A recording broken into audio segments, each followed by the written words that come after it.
De retour sur le plateau d'Actu Environnement et Emploi Environnement, en direct de Pollutech.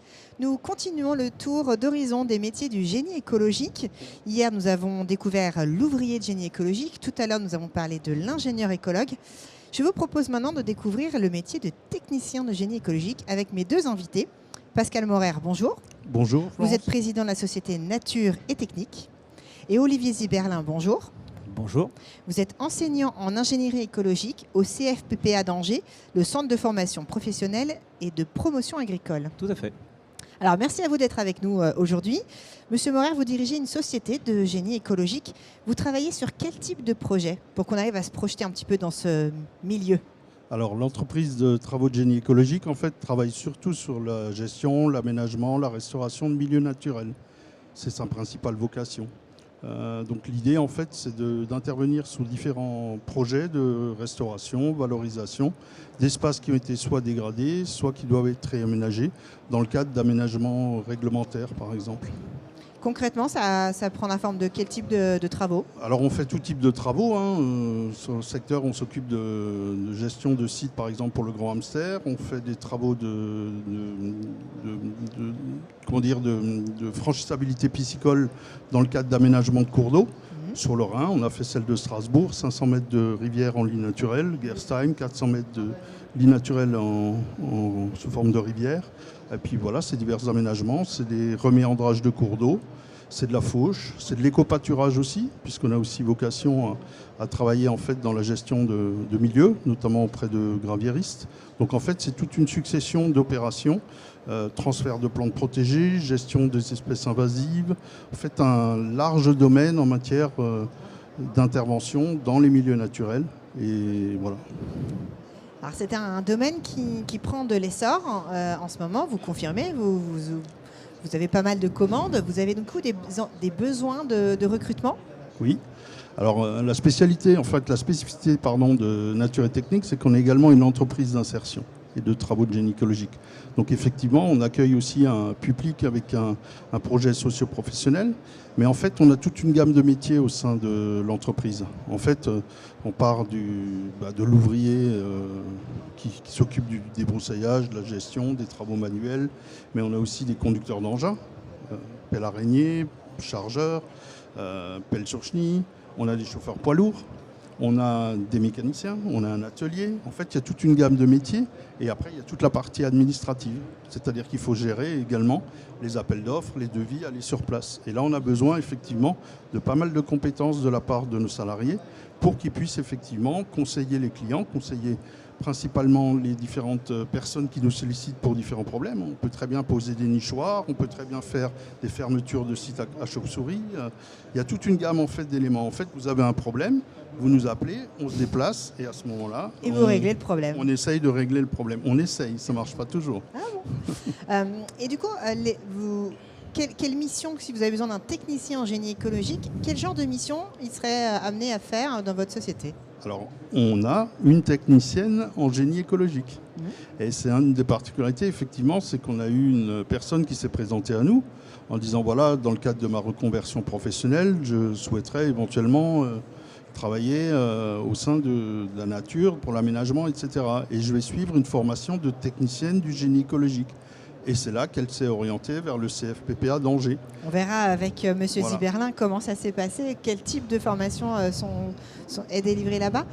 Mais alors, du coup, qu'est-ce qu'elle fait concrètement au sein de votre entreprise? Alors en fait, nous, au sein de l'entreprise, en fait, on a des valeurs humaines. C'est-à-dire qu'on ne prend pas quelqu'un par rapport à une qualification, mais on prend quelqu'un par rapport à sa motivation, ses compétences, son ambition en matière de travaux de génie écologique, c'est-à-dire qu'est-ce qu'elle veut plutôt faire. Donc quelqu'un qui voudra être sur des travaux manuels, on va essayer de lui faire des travaux manuels. Quelqu'un qui veut plutôt être sur un engin mécanique, il va faire de l'engin mécanique.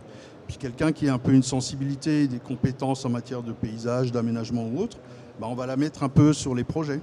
Et l'idée en fait, c'est qu'elle se familiarise avec les différents projets, création de mares, trames vertes et bleues, etc. Et en fait, elle est à l'amont en fait, de tout le processus pour restaurer, renaturer un milieu. Donc en fait, chaque chantier étant différent, chaque jour, chaque instance, chaque projet est une nouvelle aventure. Et c'est ça ce qui est intéressant en fait.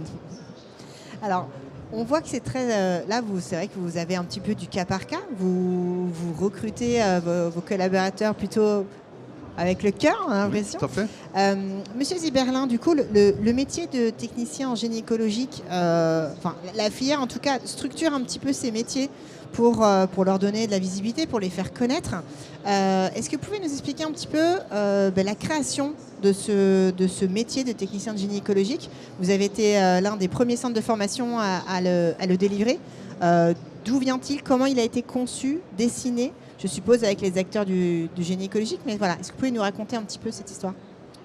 Alors oui, pour la genèse, du coup, on a démarré en 2011 sur des besoins de territoire en lien avec les rivières, les zones humides.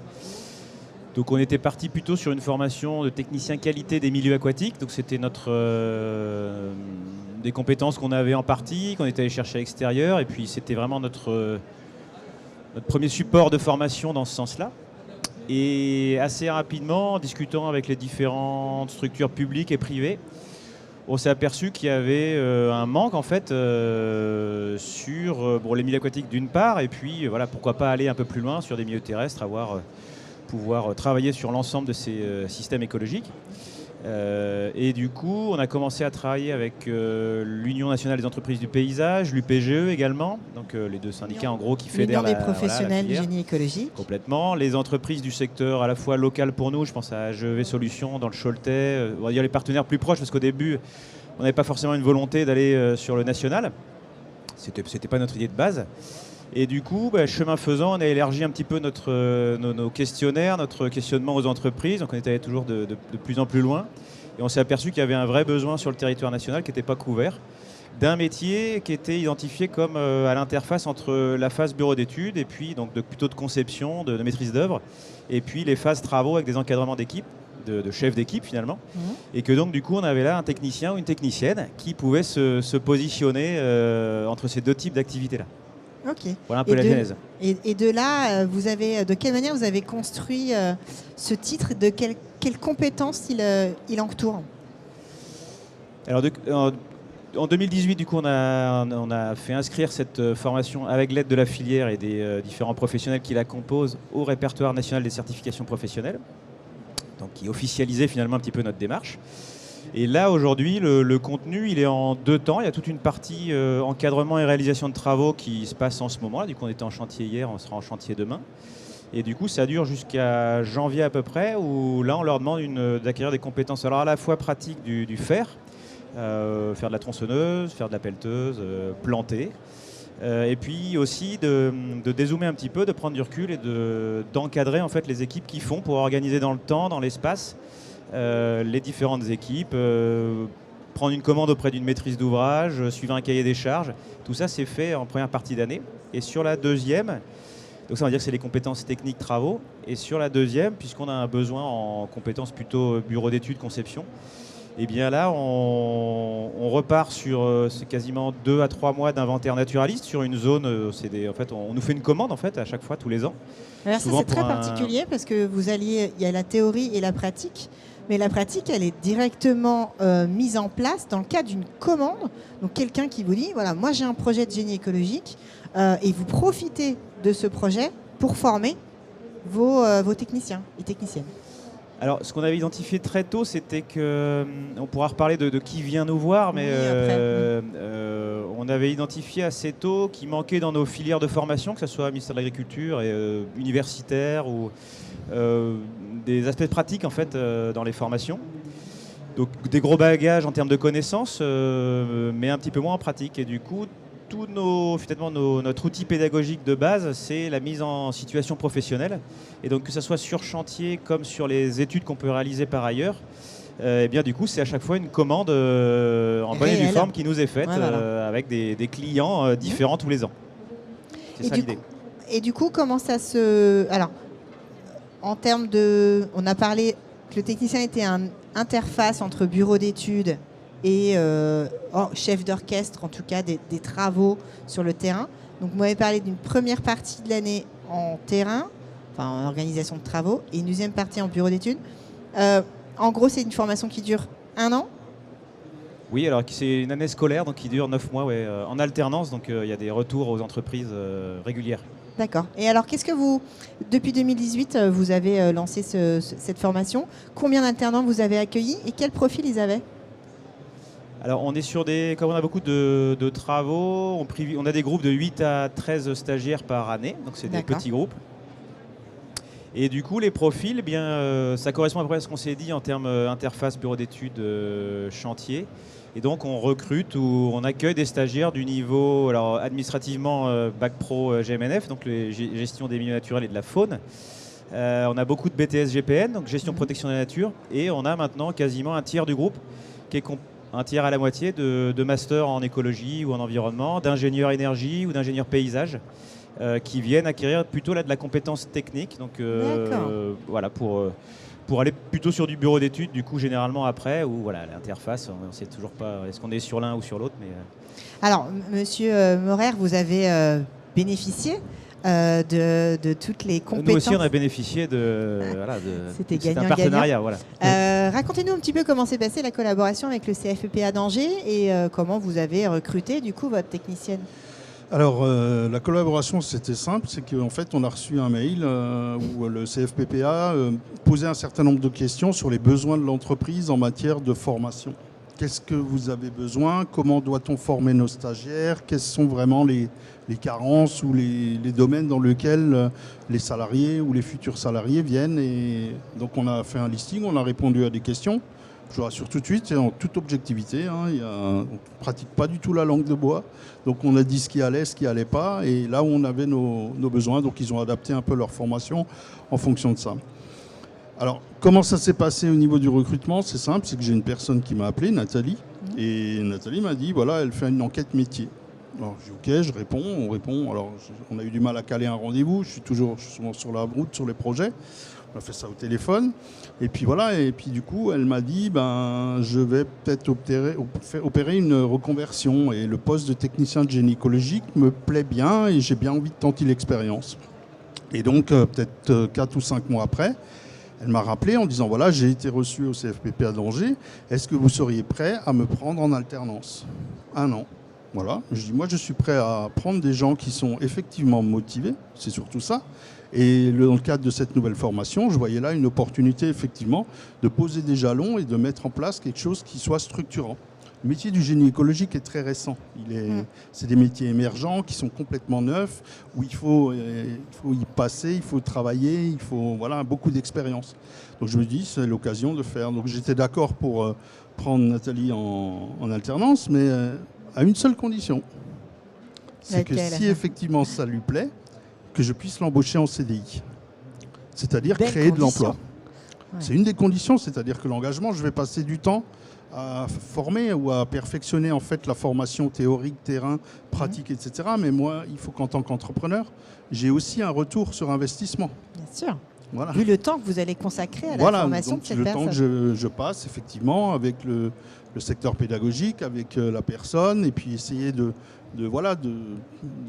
lui faire ressentir cette fameuse passion qu'on a tous en tant qu'entrepreneurs de génie écologique pour la nature, l'environnement et les messages. Et du coup, elle m'a dit, oui. Donc elle avait encore un autre entretien dans une autre entreprise de génie écologique. Donc elle m'a dit, je vous donnerai ma réponse d'ici 8 jours. Donc j'ai attendu. Puis elle a passé cet entretien. Et puis finalement, elle a dit, écoutez, M. Morer, je vais venir chez vous. Je suis d'accord pour venir chez vous. Et c'est comme ça que ça s'est fait.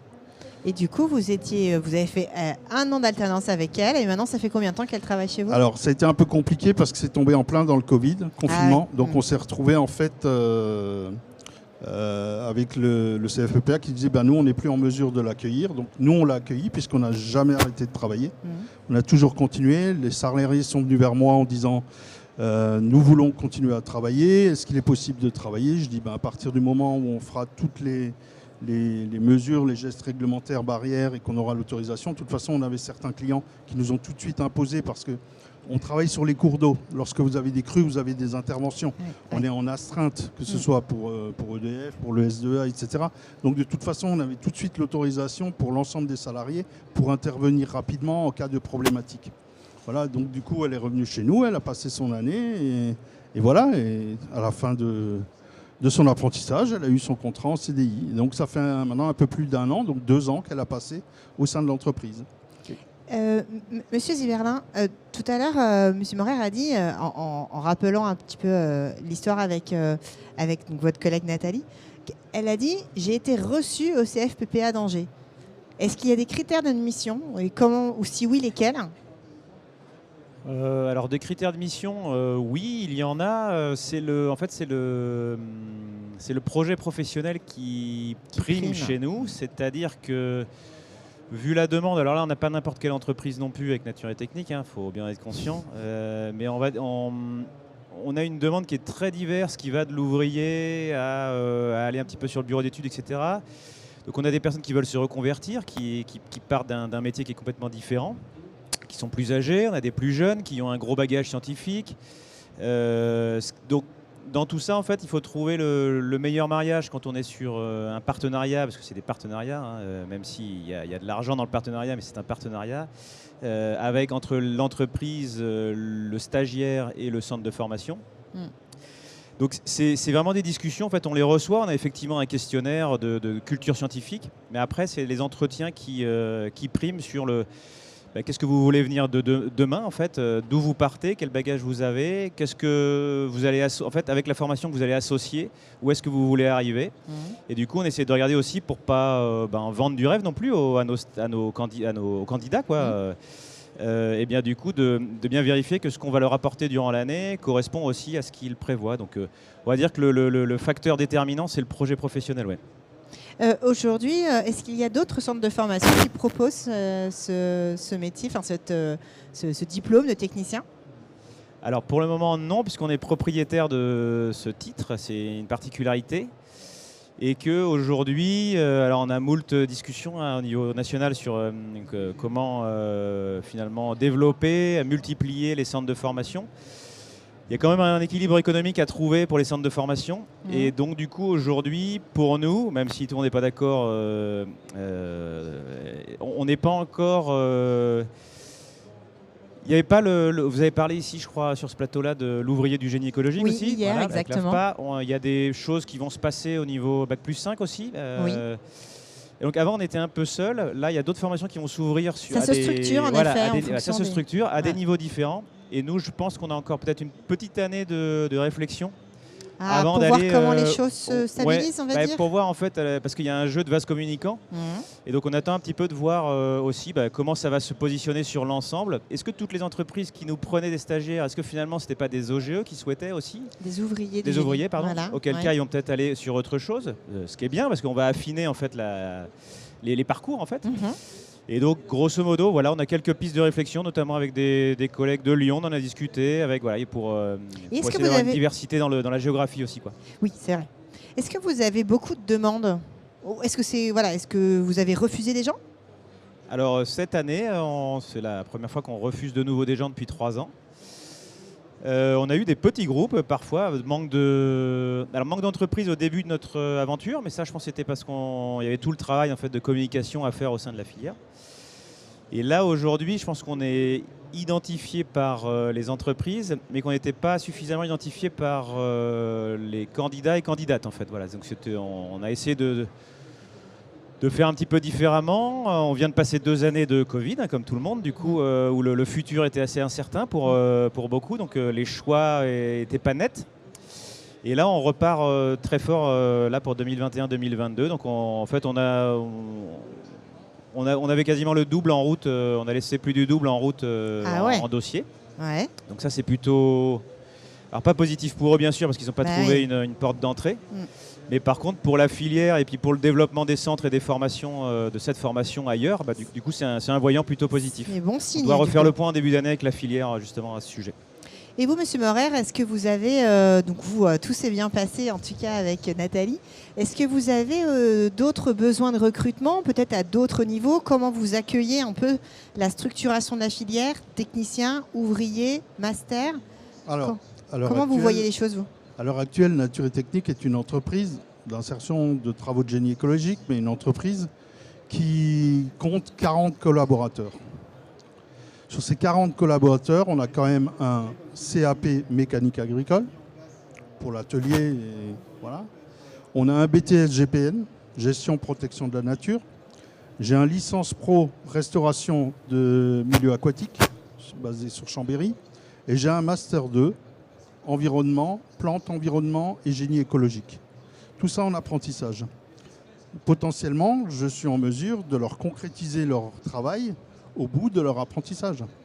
Parce qu'on a un tel besoin en fait de compétences, de salariés, de gens motivés. C'est un métier difficile, hein, quels que soient les niveaux. Mais il faut constamment se renouveler, il faut avoir de l'imagination. Mais c'est vrai qu'en termes de création d'activités, on a plein de choses à mettre en place. En tant qu'entreprise d'insertion, j'ai répondu à un appel à projet au niveau du ministère du Travail et de l'Insertion.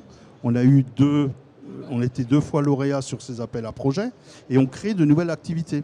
Et à l'heure actuelle, dans le domaine de l'inclusion et insertion, on est à 11 postes de créer nouveaux sur 2021. C'est l'objectif. C'est-à-dire qu'on va diversifier nos activités, mais il faut aussi les spécialiser, il faut les former, hein, ça prend du temps. Hein. Pour moi, quelqu'un qui est à peu près acceptable sur le plan du travail, en termes d'autonomie, en termes de compétences, c'est 10 ans. 10 ans. C'est 10 ans d'apprentissage parce que le volet en matière de travaux de génie écologique, la palette d'activités, d'actions est telle qu'il faut 10 ans, grosso modo, pour arriver à connaître l'ensemble des opérations réalisables au sein d'une entreprise de travaux de génie écologique.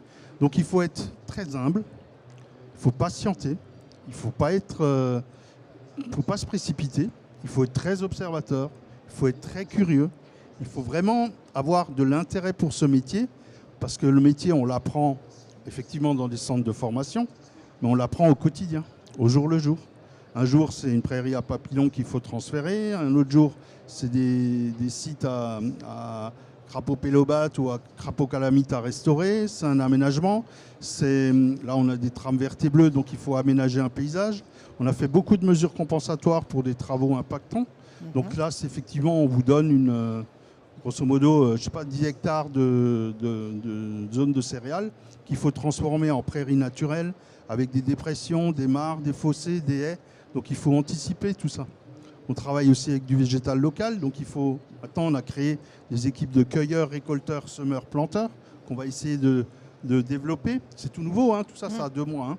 Mais il faut être imaginatif et il faut pouvoir proposer un certain nombre de choses vis-à-vis de la collectivité. Moi, mes principaux clients, ce sont l'État, les collectivités territoriales, et puis après, c'est des privés, c'est les entreprises, les grands aménageurs, etc. Mais il faut pouvoir faire des aménagements et des restaurations écologiques cohérentes. Et c'est ça. C'est pas forcément une histoire de... Alors, c'est vrai que ça peut coûter cher, ça coûte de l'argent, mais l'objectif, c'est de travailler vraiment sur la résilience de la nature. Et elle a une capacité, donc on met juste un petit coup de main, mais il ne s'agit pas de faire de trop. Aménager une mare, refaire de la plantation derrière, ce n'est pas forcément intéressant. Le crapaud calamite, le crapaud vert, il a besoin de zones nues. Donc ça ne sert à rien de planter, de mettre des aménagements d'hélophytes. Laissons faire la nature, elle le fait très très bien. Mais il faut avoir suffisamment de recul pour pouvoir... Et c'est ça en fait dans les formations, où il faut qu'ils apprennent un peu tous ces préceptes en disant que, attention là, est-ce que je ne suis pas en train de faire une erreur en voulant trop végétaliser, parce trop que bien faire finalement, voilà, ça ne sera pas forcément bon pour l'écosystème sur lequel ils travaillent. Il y a il y a toute une réflexion à mener et ça ne se fait pas du jour au lendemain. Ça a besoin déjà d'observation.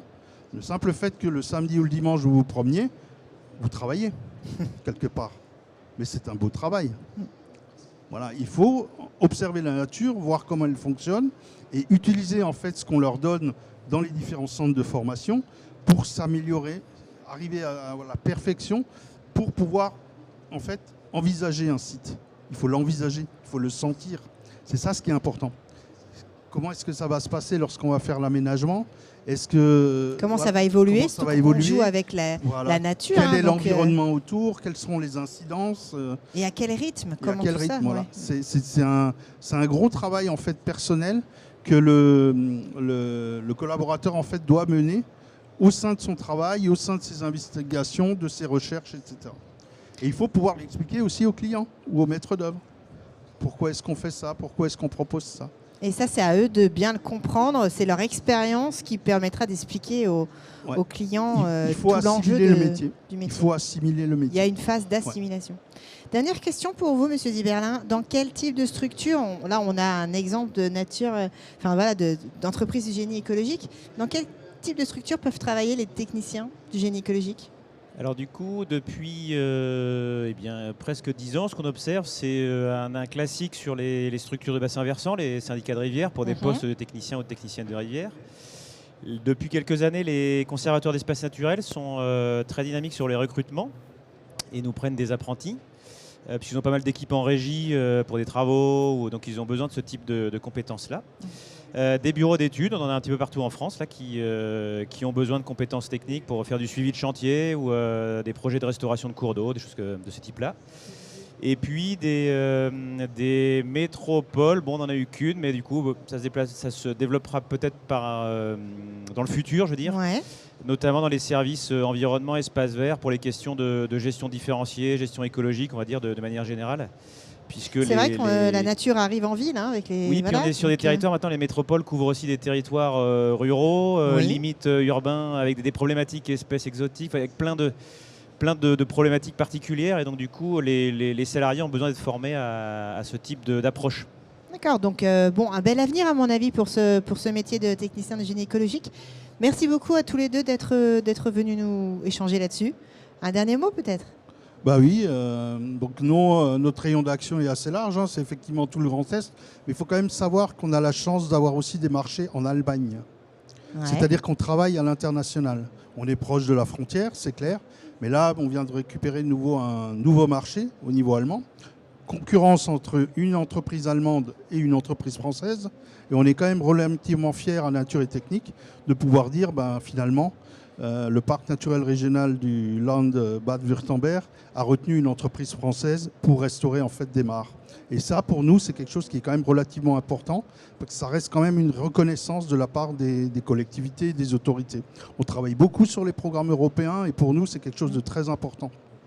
Et du coup, avec ces nouveaux métiers, cette structuration, vous aurez encore plus, je pense, de compétences à mettre au service de tous les grands aménageurs, les collectivités, etc. Merci encore à tous les deux. Merci beaucoup. Merci de nous avoir suivis. Prochain rendez-vous à 16h. Et je vous dis merci beaucoup. À tout à l'heure.